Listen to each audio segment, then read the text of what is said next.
याद है मौर्य काल के संस्थापक कौन है? चंद्रगुप्त मौर्य।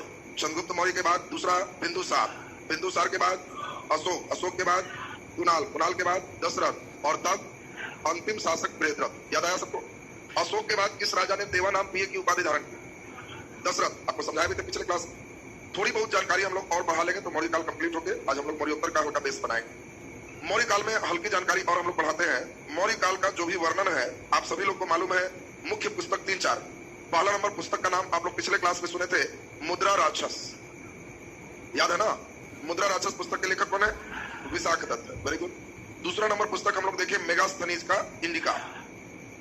इंडिका पुस्तक से एक दो बहुत अच्छी चीज की जानकारी प्राप्त हुई। पहला, पाटलिपुत्र के नगर प्रशासन, जैसे अभी नगर निगम करके देखते हैं, उस समय भी पूरे नगर के कंट्रोल करने के लिए 31 सदस्य का पूरा कमिटी था जो 6 समितियों में विभाजित था और प्रत्येक समिति में 5-5 सदस्य थे। तो 6 गुना 5 कितना हो गया? 30।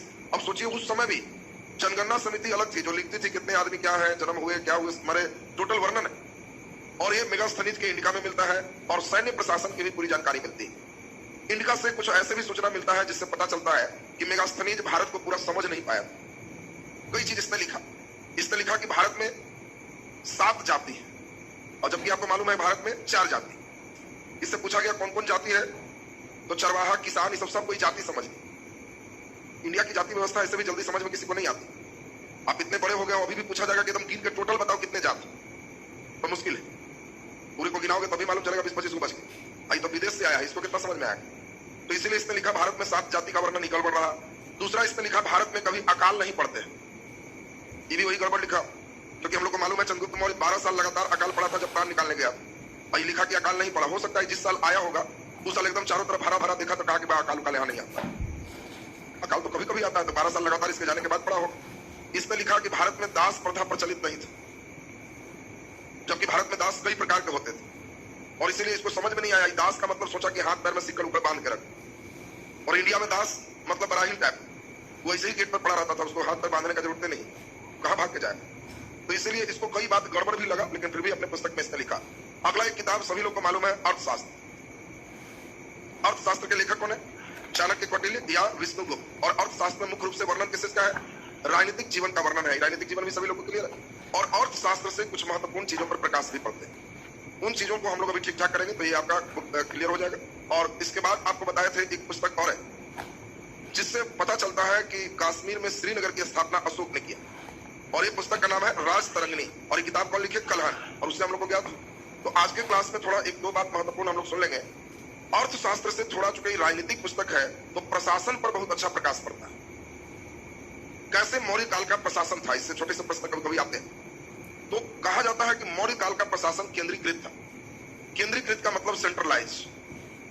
एक जगह से अगर कमांड हो तो इसको केंद्रीकृत कहते हैं, और अलग अलग जगहों से कमांड होगा तो इसको भी केंद्रीकृत कहते हैं। तो मौर्य काल का जो हमारा प्रशासन है वो कैसा है? केंद्रीकृत, सेंट्रलाइज। और सेंट्रलाइज प्रशासन जब है, केंद्रीकृत है, तो एक जगह से इसकी मॉनिटरिंग हो रही है, एक ही जगह से सब मॉनिटरिंग। अब यहाँ इंपॉर्टेंट चीज हम लोग सबसे इंपॉर्टेंट बात सुनेंगे। ये प्रशासन में 2 बातों की चर्चा है। एक का नाम है तीर्थ और दूसरे का नाम है अध्यक्ष। अब देखिए क्वेश्चन आएगा, बहुत अच्छा क्वेश्चन है। मौर्य काल में तीर्थ क्या थे? बोलो तीर्थ क्या है? तो तीर्थ अधिकारियों को कहते थे। अधिकारी को तीर्थ कहा जाता था, और मंत्री जैसे अभी होते हैं उनको अध्यक्ष कहते हैं। इसी से अभी का मॉडल हम लोग लिए। अभी भी क्या है, हम लोग लोकतंत्र में चुनते हैं तो एक मंत्री बनते हैं, और बीपीएससी वगैरह परीक्षा जो पास करते हैं उनको एज ए उनके सेक्रेटरी सचिव बनाते हैं। तो जो सचिव टाइप के अधिकारी हैं उनको क्या कहा जाएगा? तीर्थ। और इधर से ये क्या कहलाएंगे? अध्यक्ष। और अर्थशास्त्र में कुल 27 प्रकार के अध्यक्ष और 18 प्रकार के तीर्थों का वर्णन कि इतने टाइप के अधिकारी होते थे। और यहाँ से 2-3 अच्छा प्रश्न बनता है, उसको केवल सुन लेंगे तो आपको सब बन जाएगा। पहला एक आपके लिए अच्छा क्वेश्चन है, मौर्य काल में तीर्थ, तो आपको ध्यान रखना है बड़े अधिकारी। तीर्थ लोगों को नगद पेमेंट मिलता था, और मौर्य काल में जो पेमेंट मिलते थे वो पेमेंट किस में मिलते थे? तो चांदी के सिक्का थे जिसको पन कहते थे। ये भी बहुत अच्छा क्वेश्चन है। मौर्य काल में जो मुद्रा थे उस मुद्रा का नाम क्या है? पन। और पन किसके सिक्का होते थे? चांदी के। ये बहुत अच्छा प्रश्न है जो आपको दिमाग में सेट रखना है। इसके बाद आपको एक महत्वपूर्ण चीज ध्यान रखनी है, कुछ इंपॉर्टेंट अध्यक्ष की बात, कि वो किस डिपार्टमेंट से संबंधित है, पूछा जाएगा। तो आपसे पहला नंबर पूछे सीताध्यक्ष, ज्यादा नहीं 4 अध्यक्ष आप बता देंगे तो हो जाएगा। सीताध्यक्ष, आकाराध्यक्ष, विविताध्यक्ष, विविताध्यक्ष, और एक अध्यक्ष और इंपॉर्टेंट देख लेंगे, 4 अध्यक्ष अगर आप देख लेते हैं तो आपको पूछा जाएगा कि किससे संबंधित। इसमें अभी जो हम लोग देखें ये सबसे इंपॉर्टेंट है, कौन अध्यक्ष? सीताध्यक्ष। बोलिए मौर्य काल में सीताध्यक्ष का संबंध किससे? चलिए बोलिए। तो सीता का मतलब हो गया भूमि, सरकारी भूमि के अध्यक्ष। आपको उल्टा क्वेश्चन है, मौर्य काल में सीता का संबंध किससे? तो आपको ध्यान रखना है सीता का संबंध किससे है। तो भूमि आजकल आप लोग देखते होंगे भूमि 2 प्रकार के होते हैं। एक भूमि को कहते हैं कि मेरा अपना भूमि, और दूसरा भूमि को आप देखते हैं कहते हैं कि गैरमजरुआ भूमि है। नाम सुने हो ना? तो गैरमजरुआ भूमि को ही उस काल में क्या कहा गया? सीता भूमि। सीता भूमि का मतलब ही गैरमजरुआ भूमि। और इसी में महत्वपूर्ण चीज आपको ध्यान में सेट कर लेना है कि इस सरकारी भूमि के जो अध्यक्ष थे इसको सीताध्यक्ष कहा। सरकारी भूमि के अध्यक्ष का नाम क्या है? सीताध्यक्ष। दूसरा नंबर आपको महत्वपूर्ण ध्यान रखना था, अकाराध्यक्ष। बोलो अकाराध्यक्ष किसको कहो? तो खान को हम लोग अकाराध्यक्ष कहते थे। ऐसे अभी भूतत्व एवं खान मंत्रालय, तो उस समय चलता था अकाराध्यक्ष। तो अकाराध्यक्ष का मतलब आप समझ गए कि खान का ही डिपार्टमेंट संभाल रहा है। विविताध्यक्ष, ये भी पूछा हुआ है। बोलो विविताध्यक्ष क्या है? जो जानवर चरते थे वो चरने वाले सेक्टर को विविध कहते थे, और ये चारागाह के जो अध्यक्ष होते थे उसको विविताध्यक्ष कहते थे। अब बताओ पौधवाध्यक्ष, लक्षणाध्यक्ष, लवणाध्यक्ष। तो पहले सब लोग बता दो लक्षणाध्यक्ष क्या हो, ये बहुत इंपॉर्टेंट है। लक्षणाध्यक्ष बोलिए लक्षणाध्यक्ष मौर्य काल में। तो लवणाध्यक्ष तो होते थे नमक के, और लक्षणाध्यक्ष जो होते थे वो थे जो आपके रुपया पैसा मुद्रा बन रहा है, टकसाल के अध्यक्ष होते थे। तो आपको दिमाग में सेट कर लेना था, कुछ कुछ अध्यक्ष से कभी कभी आएगा। ज्यादा इंपॉर्टेंट मेन आपके लिए कौन हो गया? सीता। तो अब हम लोग एक बार हल्का सा सुन लेंगे तो आपके लिए क्लियर हो गया। पहला आपके लिए एक महत्वपूर्ण बात क्या समझा दी है? सबसे पहला इंपॉर्टेंट आप बात समझ गए आज की क्लास में 3 बात। सबसे फर्स्ट देखिए कि मौर्य काल में तीर्थ का संबंध किससे? अधिकारी से। कितने तीर्थ की चर्चा है? 18 तीर्थ की चर्चा है। दूसरा मौर्य काल में सीता का मतलब क्या है? सरकारी भूमि को सीता कहते। चॉइस बड़ा भयंकर देख। मौर्य काल में सीता थे रावण की पत्नी, ताकि लड़का जान के सोचे ना नहीं तो कभी नहीं होगा, इधर राम जी की थी। अब बी में देगा राम की पत्नी, सी पढ़ने का चांस ही नहीं थे। तो लड़के बेचारे एक पढ़ के मुस्कुराते हैं रावण की पत्नी, एक क्वेश्चन है राम जी की थी, अब बी राम की पत्नी पक्का हो। तो आपको ध्यान रखना है अंतिम चॉइस तक पढ़ना। सीता का मतलब हो गया सरकारी भूमि, विविध का मतलब हो गया चारागाह। ये सभी मौर्य काल का एक बढ़िया प्रश्न आपके लिए बना। अब आज हम लोग क्लास शुरू करेंगे मौर्य काल के बाद एक महत्वपूर्ण पाठ जिसका नाम क्या है? मौर्योत्तर काल। मौर्योत्तर थोड़ा सा लोड पड़ेगा, मौर्योत्तर आसान चैप्टर है नहीं। आज हम लोग मौर्योत्तर का पूरा बेस बना लेंगे, थोड़ा सा पढ़ लेंगे, और अगले दिन मौर्योत्तर आपका पूरा कंप्लीट हो जाएगा। तब मौर्योत्तर के बाद आपको 2 लेसन सिर्फ बचेगा, एक गुप्त और एक गुप्तोत्तर। प्राचीन लोग फिर मध्यकाल और फिर आधुनिक करेंगे। मध्यकाल में भी लगभग उतना ही समय लगेगा जितना एंशिएंट में लगा। उसके बाद मॉडर्न जैसी होगा तो एक बड़ा सेक्शन आपका कंप्लीट हो जाएगा। अब इसमें हम लोग जरा ध्यान दीजिए, मौर्योत्तर काल है क्या, इसको आपको बढ़िया से समझना है। पहले सुनेंगे ठीक से। भारत में मौर्य काल का जब तक शासन रहा तो हम लोग देखें एक बहुत विशाल साम्राज्य की स्थापना। आप सभी को साम्राज्य तो याद ही। अब विशाल साम्राज्य की स्थापना हुई। पूछा जाए कि बताओ, चित्र देख के बताओ किसका शासनकाल का साम्राज्य? मौर्य में राजा बोलो तो चंद्रगुप्त मौर्य होगा, तो मूर्ख हो। उड़ीसा अगर कटेगा या ऐसे रहेगा तो चंद्रगुप्त मौर्य, हमने उसको भी लपेट दिया, ये सब शामिल हो चुका है। तो ये अशोक है, बात समझना। जब चंद्रगुप्त मौर्य और अशोक में थोड़ा सा अंतर आएगा, उड़ीसा का सेक्टर अगर छाट देगा तो समझना चंद्रगुप्त मौर्य है। बिंदुसार है, बिंदुसार और चंद्रगुप्त मौर्य उतना ही पे शासन। लेकिन जैसे ही हम अशोक का नाम लेंगे तो समझना कि वो उड़ीसा भी शामिल कर। बोलिए क्लियर है सबका? अब सबसे बड़ी दिक्कत क्या है? मौर्य काल सेंट्रलाइज है, केंद्रीकृत है, एक जगह से शासन चल रहा है। और एक जगह से शासन व्यवस्था चलने पर सबसे बड़ी समस्या क्या है? राजा जब कमजोर होते हैं तो वो खंड विभाजित हो जाते हैं, और यही मौर्य काल में हुआ। अशोक के मरने के बाद सब छोटे छोटे सेक्टर में विभाजित हो गया। इधर का राजा अलग, इधर का राजा अलग, इधर का राजा अलग। ये लोग छोटा क्षेत्र का राजा है, दक्षिण का राजा अलग, इधर का राजा अलग, सब बहुत सारे क्षेत्रों में विभाजित। तो आपको ये बात ध्यान में हमेशा सेट रखना है। जब राजा मजबूत होगा तो एक राजा पूरा बड़ा साम्राज्य बनाएगा, जब राजा कमजोर होगा तो छोटे छोटे कई साम्राज्य की स्थापना होगी। और मौर्य काल हमारा वही है, छोटे छोटे कई साम्राज्य की स्थापना। मौर्योत्तर काल में अब एक और खूबसूरती बढ़ जाएगी। मौर्य काल में तो विशाल साम्राज्य, मौर्योत्तर में छोटे छोटे खंड विभाजित। और मौर्योत्तर में एक खूबसूरती और बढ़ेगी, विदेशी आक्रमणकारी काफी आ जाएंगे। अब विदेशी आक्रमण में कोई यहां से आएंगे तो इसको हम लोग कहेंगे मध्य एशिया से आए। अब ईरान वगैरह का जो सेक्टर है उसका नाम क्या है? मध्य एशिया। इधर से आएंगे तो हम लोग देखेंगे यूनान से आए। तो अगर कोई इधर से आएगा तो कहना कि समझ गए यूनान से है, और इधर से मारेगा एंट्री तो मध्य एशिया से। तो इस समय यूनान, मध्य एशिया, ये सभी से विदेशी आक्रमणकारी भी भारत में आना शुरू कर दी। और इसीलिए सबसे इंपॉर्टेंट चीज क्या है? मौर्योत्तर काल को हम लोग 2 भागों में बांट कर पढ़ेंगे। पहला जो सबसे इंपॉर्टेंट होगा उसको हम लोग समझेंगे। मौर्योत्तर काल में फर्स्ट नंबर हम लोग देखेंगे भारत में देशी राजा कौन शासन किए, किस वंश का शासन रहा, जो भारतीय थे, देश के थे। और दूसरा नंबर हम लोग इसमें खास देखेंगे, उसको हम लोग कहेंगे भारत में राज करने वाला कौन राजा? विदेशी। अब भारत में विदेशी राजा कौन कौन आए, देसी राजा कौन कौन है, इन दोनों के लिए चार चार का फेज हमको याद करना है। यानी मौर्योत्तर में 8 वंश पढ़ना है। मौर्य तो अकेले था एक वंश, इसमें लोड है तो 8 वंश है और सबका संस्थापक और अंतिम माने 8 दूना 16 राजा, ये कम से कम ठीक चाहिए। बीच में एक आगो फॉर्म वाला आ जाएगा तो उनको भी ठीक करना। तो मिला जुला के तो समझ गया होगा कि लगभग 20 राजा का जुगाड़ हो गया है मौर्योत्तर काल। पिछला में तो 4-5 था तो एकदम टनाटन थे। अभी आपको हम सभी लिखेंगे, सबके संस्थापक एकदम ठीक करना है, तब डिटेल में सभी वंश आपके शुरू होंगे। मौर्य वंश समाप्ति के बाद उत्तर भारत में जिस वंश की स्थापना हुई उस वंश को हम लोग कहे शुंग वंश। नाम क्या है? शुंग वंश। शुंग वंश के बाद तब जो वंश आया कण्व वंश। शुंग के बाद कौन है? कण्व वंश। इसी समय दक्षिण भारत में नीचे एक वंश का डेवलपमेंट है जिसका नाम है सातवाहन वंश। इस समय उड़ीसा में एक नए वंश की स्थापना है जिसको चेदी वंश के नाम से जानते हैं। तो देसी वंश में हम लोग 4 पढ़ेंगे, चारों का नाम फिर से इसमें शुंग वंश, कण्व वंश, सातवाहन वंश और चेदी वंश। उत्तर भारत में ये जो सेक्टर देख रहे हैं, इस सेक्टर पर जो वंश है ये दोनों है, शुंग उसके बाद कण्व। दक्षिण भारत में जो देख रहे हैं सातवाहन, उड़ीसा कलिंग में जो देख रहे हैं चेदी। बोलो जी, सभी को याद हो गया? शुंग वंश, कण्व वंश, सातवाहन वंश और चेदी वंश। स्पष्ट है सबका? विदेशी में भी 4 है। 4 और 4 कितने वंश हो गए? 8। ये 8वां मौर्योत्तर काल। इस काल में सबसे पहला विदेशी कौन है? तो सबसे पहले यहां पे आएंगे हिंद यवन। अब नाम से आप लोग समझ रहे होंगे हिंद यवन का मतलब क्या? हिंद माने भारत, यवन माने यूनान। भारत में यूनान के लोग जो शासन करेंगे उसको मौर्योत्तर काल में क्या कहेंगे? हिंद यवन। तब हिंद यवन को कुछ ठीक ठाक करेंगे। ये मध्य एशिया से आएंगे शक। शक के बाद जो आएंगे पहलव। पल्लव नहीं बोलना, पहलव। पल्लव अलग है, पहलव। और तब इसके बाद आएंगे कुषाण। ये सभी विदेशी है। आपको पूछा जाएगा कि निम्नलिखित में मौर्योत्तर काल में कौन विदेशी थे? शुंग वंश, चेदी वंश, अब दे दिया कुषाण वंश, तो आंसर क्या होगा? कुषाण वंश।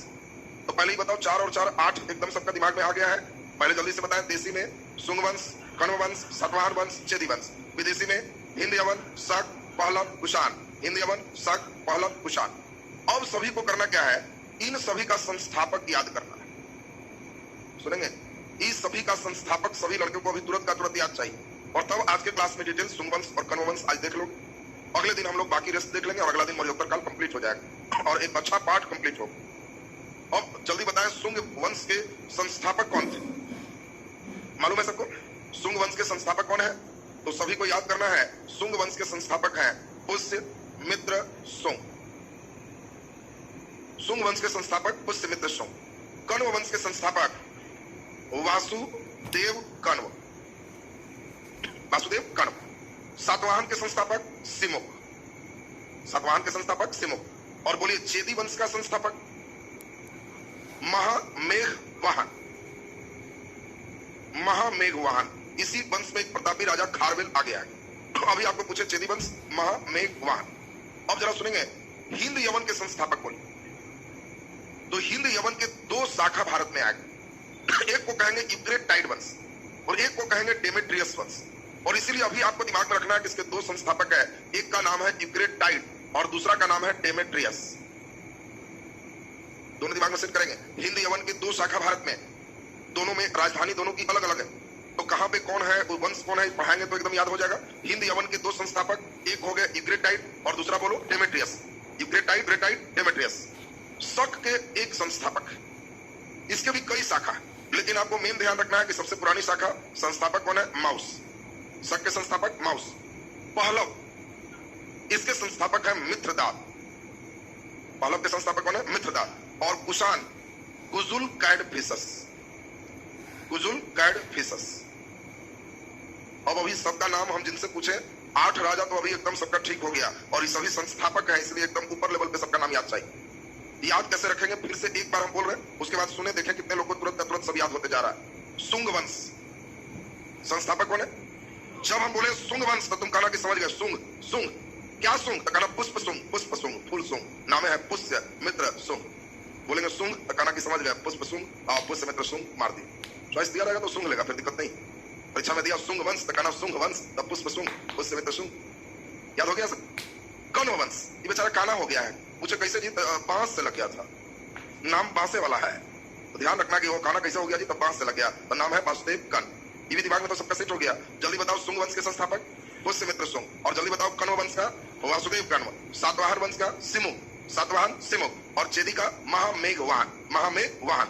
इस साइड में आप याद करें हिंद यवन दो शाखा है, यूक्रेटाइड डेमेट्रियस, यूक्रेटाइड डेमेट्रियस, यूक्रेटाइड डेमेट्रियस।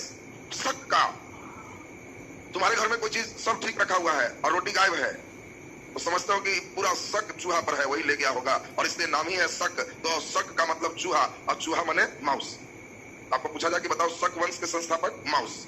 दिमाग में आ गया सबका? पहलव मित्रदात, पहलव मित्रदात, पहलव मित्रदात, और कुषाण कुजुल कैटफिशस, कुषाण कुजुल कैटफिशस। अब सभी लोग खुद से देसी और विदेशी का ब्रांच बना के कॉपी पे संस्थापक जल्दी से लिखिए।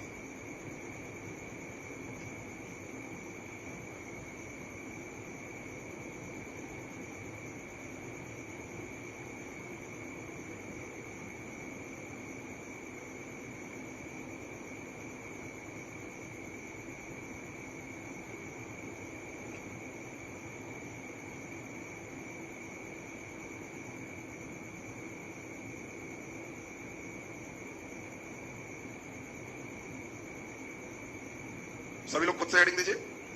मौर्योत्तर काल, सब अपने जहां लिखने लग गए तो सही हो जाएगा। आप लोग यही वाला खाली पोस्ट के रखे थे, फिर संस्थापक याद नहीं किया। दो भाग बांटोगे, एक होगा देसी वंश और दूसरे में संस्थापक। इसमें 4 लिखोगे अपने से, फिर एक होगा विदेशी वंश और एक साइड में संस्थापक, और फिर 4 लिखो।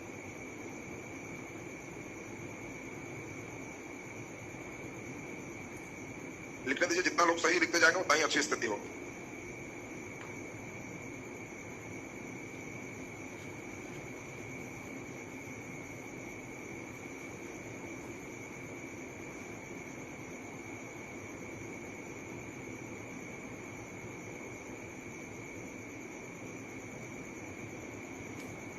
लिख दिए, वेरी गुड, बहुत बढ़िया, बहुत अच्छी बात।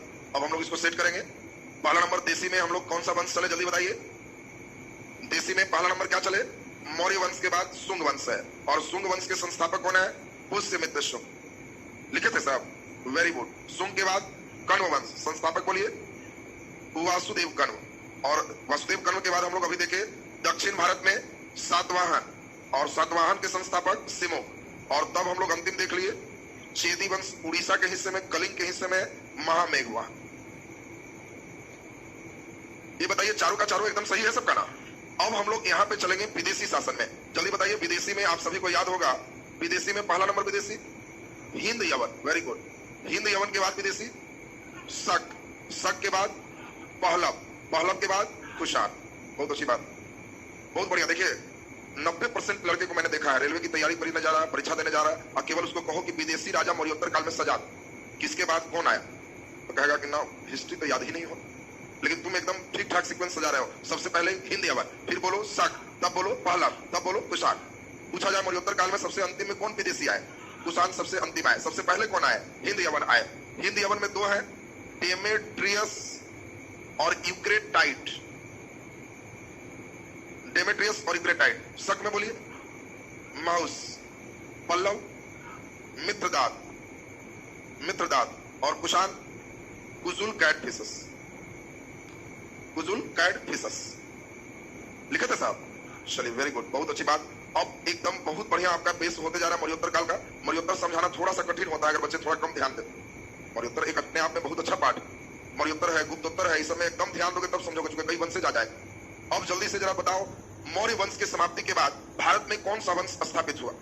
तो हम लोग देखे सुंग वंश, और सुंग और कण्व की कहानी चलेगी। मेन सुंग ही है, इस सबकी कहानी लंबी भी नहीं है, केवल छोटी सी बात आपको सीखनी है। मौर्य के बाद छोटे छोटे टुकड़ों में विभाजित है। यहाँ पे उड़ीसा भी अलग हो चुका है, यहाँ के शासन अलग है। ये छोटे बिहार का हल्का सेक्टर शामिल है, बंगाल का क्षेत्र शामिल है, और इसी क्षेत्र में एक नए वंश की स्थापना है, सुंग वंश। ये भारत में पहला वंश है जिन्होंने ब्राह्मण धर्म के उत्थान की सोचा है। इसके पहले हिंदू धर्म की बात किसी ने नहीं सोची, क्योंकि आप शुरू से चलोगे तो कोई हिंदू धर्म अपनाने वाला राजा बना ही नहीं था अभी तक। चाहे अजात शत्रु हो, चाहे बिंबिसार हो, चाहे उदयन हो, चाहे जो जितना पड़े सब था भी, तो बाद में बौद्ध बनाया गया, जैन बना। मौर्य का उतना बड़ा साम्राज्य सुने, 3 मेन राजा सुने। चंद्रगुप्त मौर्य जैन बना हुआ था, अशोक बौद्ध बना हुआ है, हम लोग उसके पहले बिंदुसार आजीवक है। तो उन राजा के द्वारा हिंदू धर्म के उत्थान की बहुत बातें नहीं चली। पहली बार हिंदू धर्म के उत्थान की बात अगर चली है तो किसमें? शुंग वंश। और शुंग वंश का संस्थापक एक ब्राह्मण है, पुष्यमित्र शुंग। और सबसे ज्यादा संस्कृत की उन्नति इसी काल में। दो तीन प्रश्न पूछे जाते हैं पुष्यमित्र शुंग से, जिस पर आपका ध्यान चाहेंगे, ध्यान देंगे तब आपको याद होगा। पहला, पुष्यमित्र शुंग के पुरोहित कौन थे? बीच में पुरोहित का काम नहीं था, क्योंकि लोग पुरोहित तो होते हैं जो हिंदू धर्म की संस्कृति को मानते हैं। अब अशोक के पुरोहित सबका काम नहीं, वो बौद्ध धर्म। इनके पुरोहित का कार्य है, चूंकि हिंदू धर्म अपनाते हैं तो पुरोहित से ही कार्य कराएंगे। और पुष्यमित्र शुंग के पुरोहित आपसे पूछा जाएगा, मालूम है? बोलो। पतंजलि, सब लोग नाम सुना था, पतंजलि का नाम सुने हैं साहब, वही इनके पुरोहित हैं। इसीलिए क्वेश्चन पूछता है, लड़के नाम सुने रहते हैं और किनके हैं वो पता ही नहीं, तो गड़बड़ हो जाए। तो पुष्यमित्र शुंग के साथ सबसे इंपॉर्टेंट है कि इसने अश्वमेध यज्ञ किया। इसके पहले अश्वमेध यज्ञ है भी तो रामायण के लास्ट में। राम जी भी अश्वमेध यज्ञ किए। अश्वमेध माने उसमें घोड़ा छोड़ा जाता था। राजा को पता ही नहीं चलता था कि हम कितना दूर के राजा हैं। तो होता था कि घोड़ा छोड़ी, और जहां तक आपके घोड़ा को कोई नहीं रोकता है वहां तक सब आप ही का है।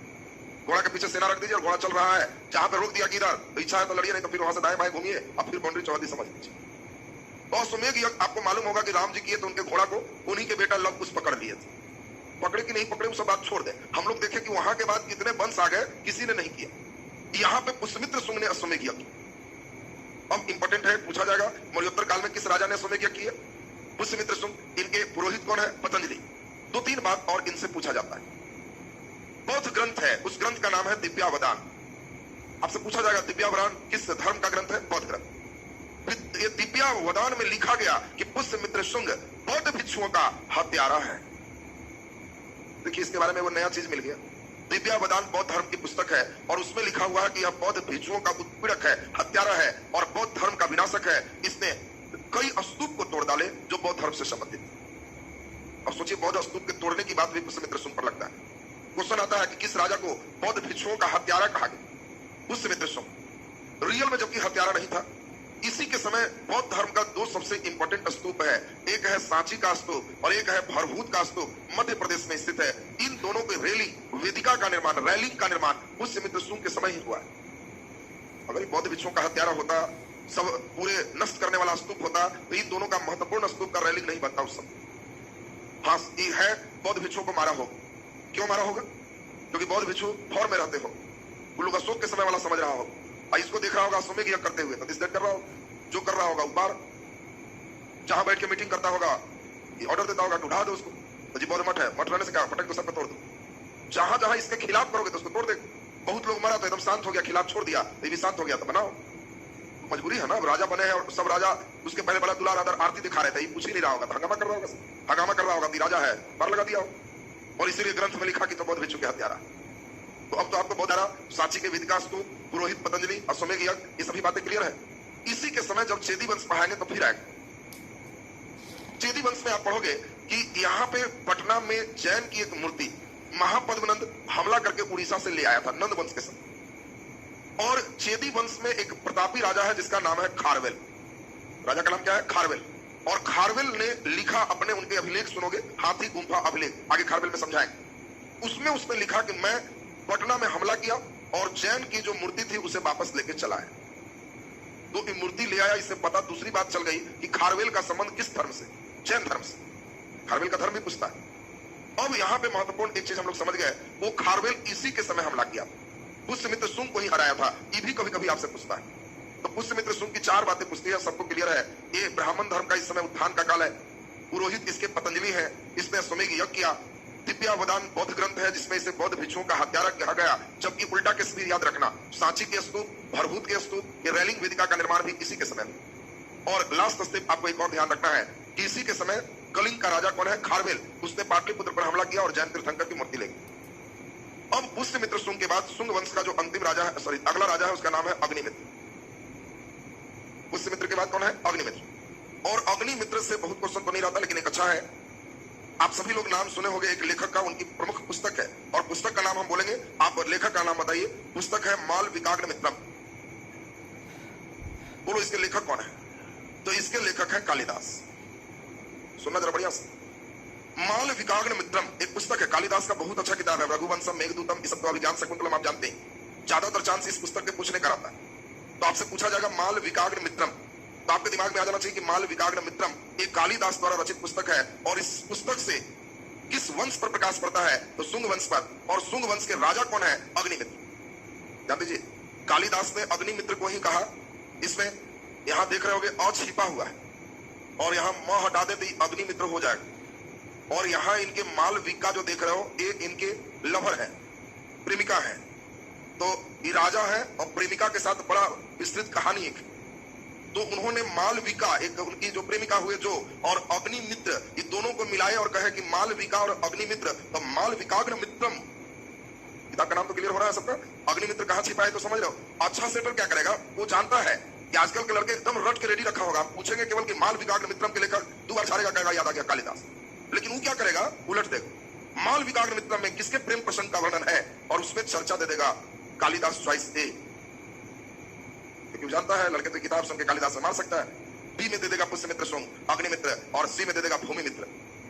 तो आंसर क्या होगा? अग्निमित्र। मालविकाग्न मित्रम से किस वंश पर प्रकाश पड़ता है? शुंग वंश। बोलिए, पुस्तक में क्लियर हो गया सबका?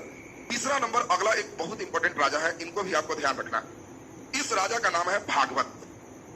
आपको ध्यान में सिर्फ रखना है, शुंग वंश का एक प्रतापी शासक चल रहा है, इसका नाम क्या है? भागवत। और भागवत के समय यहां से आप देखोगे हिंद यवन की जो बात चली है, वहीं से एक व्यक्ति का एक राजदूत आएगा। तो आपको बताना है भागवत के समय कौन राजदूत आया था और किसका राजदूत था। कौन बताएगा मुझे? बोलिए, किसका राजदूत? पढ़ा नहीं है लोग। चाहिए सब क्वेश्चन एकदम टन टन लगना चाहिए, ये सब क्वेश्चन एकदम टना टन रहना चाहिए। ये बहुत अच्छा प्रश्न है, यहाँ पे आपको आएगा, तो जल्दी से सोच के बताना है आपको। भागवत के समय, हाँ कुछ कुछ देखिए लड़के अब आ रहे हैं। भागवत के समय एक हिंद यमल का राजा है, इसका नाम है एंटियालकिड्स। राजा कौन है? एंटियालकिड्स। ये हिंद यमन का राजा, यूनान का राजा है, दूसरे धर्म को मानने वाला राजा है। और इसने एक राजदूत भेजा। बोलो, राजदूत का नाम क्या है? हेलियोडोरस। हेलियोडोरस। सब राजदूत एक बार हम पूछेंगे, जैसे एंशिएंट निकल जाएगा तो शुरू करेंगे हम मेगास्थनीज, और एकदम नॉन स्टॉप जुड़वाना है तुम। सब अंतिम तक एकदम पहुंच गया, एक साथ लॉक किया तो समझेंगे कि हाँ क्लास में खूब बढ़िया ध्यान। और अंतिम में वही लॉकिंग मेन एंशिएंट तुम्हारा मजेदार बनाएगा। जब कोई कहे कि कौन किसका और किसके समय है, एकदम सीरियल वाइज हो। परीक्षा में सजाने भी दे देगा कि बताओ इसके बाद कौन राजदूत था, कहोगे इसके बाद ही था, आंसर हो जाएगा।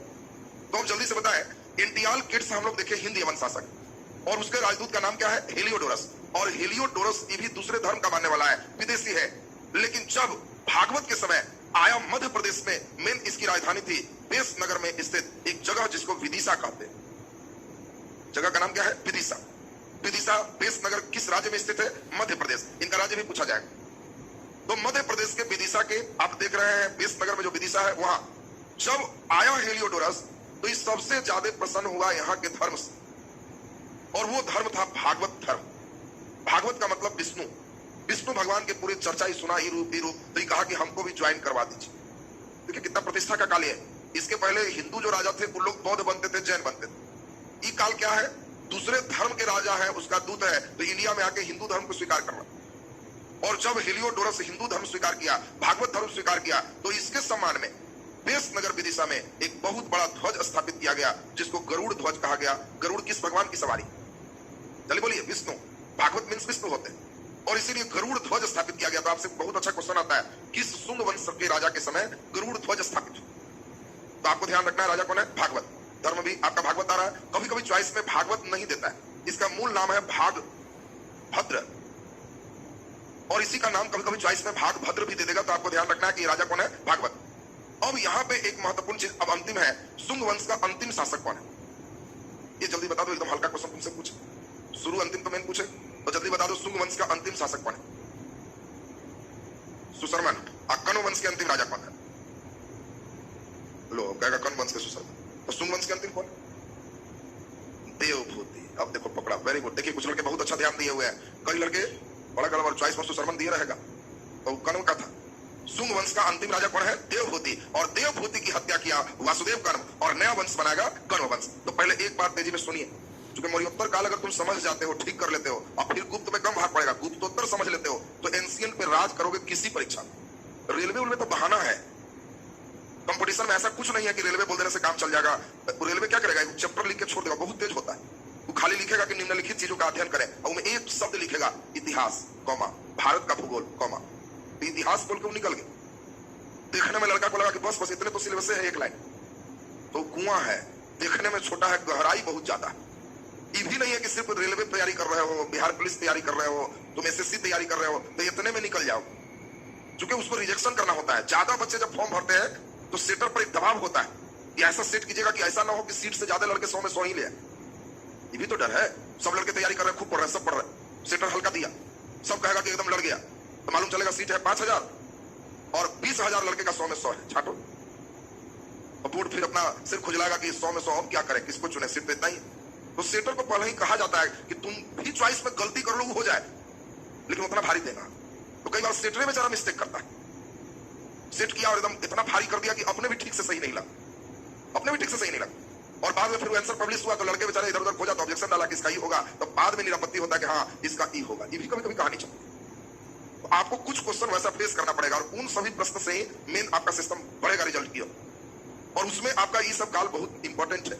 कई मोड़ पर लगेगा कि नहीं चलिए बहुत बढ़िया हुआ, हम डिटेल में सारे 6 स्टेप बना पाए थे। चलिए जल्दी से एक बार सोच के बताइए। शुंग वंश की बात फिर से लास्ट बार सुनेंगे। शुंग वंश के संस्थापक कौन है? पुष्यमित्र शुंग। पुष्यमित्र शुंग से 4 बात आपको बताए। ब्राह्मण धर्म का है, अश्वमेघ यज्ञ किया है, इसके पुरोहित पतंजलि है, इसे दिव्यावदान बौद्ध ग्रंथ में बौद्ध भिक्षुओं का हत्यारा कहा गया है, परंतु इसी के समय सांची के स्तूप, भरभूत के स्तूप, इरैलिंग वेदिका का भी निर्माण हुआ, याद आया। और लास्ट इसी के समय कलिंग का राजा है खारवेल, वो पटना से जैन मूर्ति वापस थे। बोलो क्लियर है सबका? इसके बाद एक अगले राजा है अग्निमित्र, और अग्निमित्र में सिर्फ एक क्वेश्चन है, इस अग्निमित्र के प्रेम कथा नामी है, और उसी पर कालिदास ने एक पुस्तक लिखी माल विकाग्न मित्रम। तो आपको माल विकाग्न मित्रम का संबंध भी आपको क्लियर हो चुका है। अगला नंबर देखिए, अग्निमित्र के बाद फिर राजा है भागभद्र या भागवत, और भागवत में मेन एक ही क्वेश्चन है। हिंद यमन का एक राजा है एंटिआलकेट्स, उसका एक राजदूत है हेलियोडोरस। अरे कुछ नहीं, एकदम याद रखना, जब कहेगा गरुड़ ध्वज, कहना कि ध्वज हिलता डुलता है, इसलिए राजदूत भी हिलिए रहा है। हिलियो नामो हिलियो है। तुमको जब परीक्षा में देगा कि गरुड़ ध्वज, कहना गरुड़ ध्वज, ध्वज माने हिलो, चॉइस में हिलो, हेलियो मार देना। बोलो हेलियो गड़बड़ नहीं ना होगा जी, ये एकदम दिमाग में हेलियो दिमाग में सेट कर लीजिए। और तब हम लोग देख लिए कि इसने मध्य प्रदेश के विदिशा बेस नगर में गरुड़ ध्वज स्थापित। और शुंग वंश के अंतिम राजा कौन है? देवभूति। और देवभूति की हत्या किया वासुदेव कण्व, और नया वंश स्थापित किया कण्व वंश। और कण्व वंश में 2 ही क्वेश्चन आते हैं, कण्व वंश से क्वेश्चन नहीं रहेगा। पहला शुंग वंश के बाद कौन वंश है? कण्व वंश।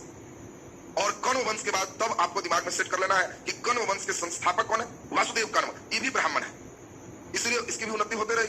और लास्ट एक इंपॉर्टेंट क्वेश्चन है, कण्व वंश का अंतिम राजा कौन है? तो सुशर्मन। कण्व वंश का अंतिम राजा कौन है? सुशर्मन। और कण्व वंश का अंतिम राजा सुशर्मन की जो हत्या किया, हम लोग देखेंगे सातवाहन वंश की यहाँ पे कहानी शुरू हो जाएगी, उनके द्वारा शुंग वंश को खत्म कर दिया जाएगा। तो अब अभी हम लोग देखे आज के क्लास में 2 वंश, एक का नाम शुंग और दूसरा का नाम कण्व।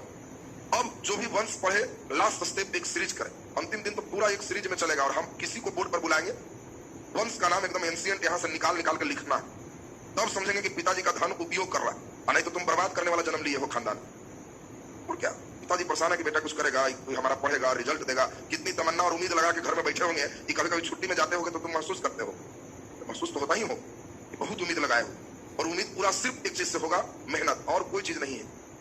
हम लोग सिर्फ साधन है, तुमको बता दिए, समझा दिए, याद हो जाए इसके लिए एकदम हाजमोला पाचक भी दे देते हैं।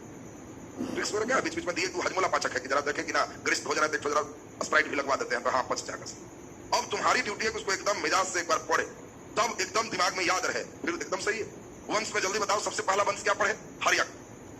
बोलो हर्यक के बाद शिशुनाग, शिशुनाग के बाद जल्दी बोलिए नंद वंश, नंद के बाद मौर्य वंश, मौर्य के बाद शुंग वंश, शुंग के बाद कण्व वंश। इतना सबको एक सीरीज में याद चाहिए, क्योंकि ये एक सीरीज में हुआ है, छोटे परीक्षा में सजाने के लिए ही आ जाता है। सजाने के लिए तुमको आ जाएगा कि सजाओ कौन वंश के बाद कौन वंश है, छोटकन में यही वाला वो क्वेश्चन है, कहानी छोड़ देता है। अब जल्दी से पहले ही बताओ, तुमको कौवा दिखावे और मोर दिखावे, सुंदर कौन लगे? मोर लगे। तो तुमसे पूछा जाए कि बोलो जी ज्यादा हसीन कौवा की मोर? अच्छा 3 चीज दे दे, एगो सुग्गा दे दे, सुग्गा समझते हो? तोता, तो सुग्गा दे दे, कौवा दे दे और मोर दे दे, और कहे खूबसूरती के अनुसार सजाओ, सबसे ज्यादा मोर, उसके बाद सुग्गा, तो अंतिम में कौवा। तो कहना कि समझ गया सर, हसीन सबसे ज्यादा कौन होगा? मोर, मोर के बाद सुग्गा, और सुग्गा के बाद कौवा। तो हो गया जी। अगर गवाएगा तो खाली घर में सोचना कि जी हसीन में 3 पक्षी बताए थे, मोर, कौवा, सुग्गा, तो सबसे सुंदर मोर, उसके बाद सुग्गा, अतः कौवा। तो कहना कि एकदम एल्टीना पकड़ लिया, हर्यक वंश, शिशुनाग वंश, नंद वंश, मोर से मौर्य वंश, सुग्गा, शुंग वंश, कौवा, कण्व। ये तो हमको लगता है एकदम लाइफ टाइम रिचार्ज में चला गया, सजाने आ गया सबको। कभी देगा सुन लीजिए, वंश एकदम टन टन चाहिए, तब इस पर फिर खोलना है। हम जैसी बटन दबाए हरियक तो कहना जी खुल गया सर। हरियक वंश का संस्थापक बिंबिसार, फिर बिंबिसार पर 4 लाइन खोलना है। अभी तो पहले राजा खोलो, बिंबिसार, अजातशत्रु, उदयन और अंतिम राजा शिशुनाग का मतलब नाग दशक, याद आया? फिर बताओ, शिशुनाग, कालाशोक, नंदीवर्धन, महापद्मनंद, धनानंद, याद आया? मौर्य वंश बोलो, चंद्रगुप्त मौर्य, बिंदुसार, अशोक, कुणाल, दशरथ, बृहद्रथ, मौर्य वंश का अंतिम राजा बृहद्रथ, पुष्यमित्र शुंग, अग्निमित्र, भागवत और देवभूति, वासुदेव कर्म और सुशर्मन। इतना बोला एकदम पक्का पक्का किसी परीक्षा के लिए हो, क्योंकि एकदम स्टेप वाइज में पिलर ढलैया करना हो। अब बैठ के तुमको यही घर पे सोचना है। जब को कहे एंशिएंट इंडिया कहना कि है कोई चटनी है, लाना सब वंश लिख देते हैं, राजा बोल देते हैं। अब फिर सेकंड पेज में सब पर 2-2-3-3 लाइन बोले आ गया, राज करोगे, एक नाम इतिहास। लेकिन एकदम सीक्वेंस से सबका एकदम होना चाहिए। पहले तुम लोग यही नहीं करता, खाली फेयर कॉपी होता। का बोले सर? हाँ सुन मत, ठीक लिख, लाइन एक लाइन याद नहीं करता। सेकंड पेज हमने एकदम उलट दिया, केवल तुम बाकी जगह जो पढ़ा और यहाँ पढ़ रहा ठीक उल्टा चल रहा। बाकी जगह लिखा लिखा के हाथ दर्द होता था, और यहाँ समझा समझा के खाली दिमाग दर्द हो रहा।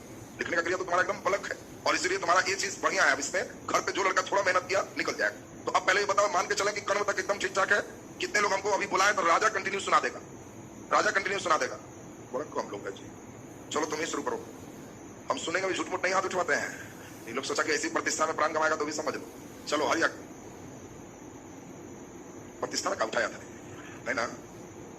बिंबिसार, अजातशत्रु, हरियक वंश का संस्थापक कौन है जी? बिंबिसार, तब बिंबिसार, अजातशत्रु। बाकी लोग नहीं बोलो, सुनिए, अजातशत्रु, हाँ हाँ, उद्यन, यहाँ देख लो, शिशुनाग है, तब नाग दशेगा, नाग दस। चलो यहाँ बोलो, शिशुनाग, कालाशोक, इसको देखो, नीचे वाला देखो तो ऊपर का आ जाएगा, नंदीवर्धन। चलो इसको बोलो, Mahapadmananda, Dhanananda, Chandragupta Maurya, Bindusara, Ashoka, Kunala, Dasharatha, Brihadratha, very good, Shunga, Pushyamitra Shunga, Agnimitra, Bhagavata, Devabhuti, very good, Vasudeva कर्म, हाँ, सुशर्मन, वेरी गुड, वाह गुड। देखिए एकदम बहुत बढ़िया हिम्मत की, बहुत अच्छी बात। देखिए एकदम ठीक ठाक स्थिति। तुम लोग ताली लगाकर कि याद भी रखा है? हो सकता है कि लोग जाओ में जाओ, हम लोग ताली मारेंगे केवल। तुम लोग भी याद कर लिया ना? हाँ, ये याद है, मतलब अच्छी स्थिति। और ये अभी ब्रेक हल्का पर था, फिर अब इसके बाद विदेशी उदेशी सब जुटेगा, तब गुप्त जुटेगा, तब गुप्तोत्तर जुटेगा, तब मिला जुला के 60 राजा होता है। वो नॉन स्टॉप पूछेंगे, समझ रहा ना? जो दिन एंशिएंट लास्ट होगा वो दिन नॉन स्टॉप बोलते हैं लोग। मैं तो देखा हूँ झूठ मूठ का सब कहता है कि प्राचीन भारत तारीख। हम देखे लड़के से कई लोग को सुने हैं तो देखे कि एकदम नॉन स्टॉप 60 हुए, एकदम सुना दिया। तो सबकी गलती कभी होगा? कभी गलती नहीं होगी। कुछ पूछेगा तो कहेगा कि सर बड़ी हल्का दिया। हल्का नहीं दिया, तुम पढ़ लिया इसलिए हल्का लगा। बस जो नहीं पढ़ा उसको इसी में कितना दुख दर्द है तो तुम ही समझ रहे हो। सजाने देगा कि सुंग, कन्व, फिर दे दिया सतवाहन, नंद, कहेगा पता ना कौन हो, सब तो याद ही नहीं हो रहा। तुम लोग को तो क्लियर है सबका ना? तो अब हम लोग एक फेज क्लियर कर लिए। अब यहाँ के बाद हम लोग जो फेज अभी चलेंगे दूसरे सब्जेक्ट की ओर चलते हैं।